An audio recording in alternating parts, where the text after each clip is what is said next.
တက်မမြေကောင်းနေပြီပြန်ရှင်းထားတယ်ရော်ရီသေးပြန်ထားသေးတယ်ခင်မိုးဝင်းနောက်ကိုပဲပြန်ပေးထားတယ်နော်ထရက်ဝေးဘောင်းလှည့်ထွက်ပြီးတော့ဒီမော်နေပြန်ပြီးတော့နော်ထရက်ဝေးတွက်ပတ်ထားတာဖြစ်ပါတယ်ဆိုရွာဦးဘေးချောင်းပေးတယ်တိတ်လိုက်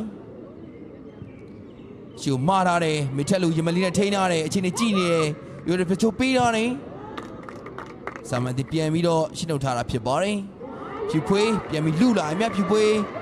ညာချောင်းကိုထုတ်တယ်ဖြူဖြူဝင်းဒီမော်ကိုကြည့်တယ်ရိုးရကလေးပေးလိုက်ပြီးစန်းတော်ချထိန်းနဲ့စန်းတော်ရသေးတယ်စန်းတော်ပဲရသေးတယ်စန်းတော်ပဲရသေးတယ်စန်းတော်မိထက်လူနော်ထရဝေးကိုဘီကမြောင်ARFC တင်း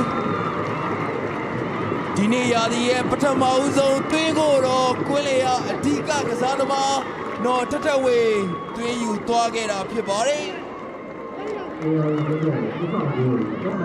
ပွဲစားတွေဟာတိုက်စစ်စင်မှုပေါင်းများစွာနဲ့တစ္ဆာအမတ်တွေရဲ့ခက်စစ်ကို PR တွေစတိုက်ပေးနေခဲ့တဲ့ ARD ရဲ့တိုက်စစ်လက်ရှိမှာတော့ကွင်းလေရနော်ထထဝေရဲ့ကောင်းမွန်တဲ့ကံချက်သွင်းကိုတကူနဲ့တော့စပြီးပွဲကိုတော့ဦးဆောင်နိုင်ခဲ့တာဖြစ်ပါတယ်နော်ထရဝေ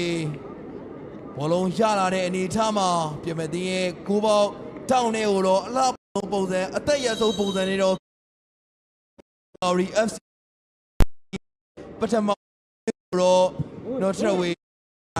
သွင်းယူပေးနိုင်လိုက်ပြီလည်းဖြစ်ပါတယ်နော်ထရဝေရဲ့သွင်းကိုတော့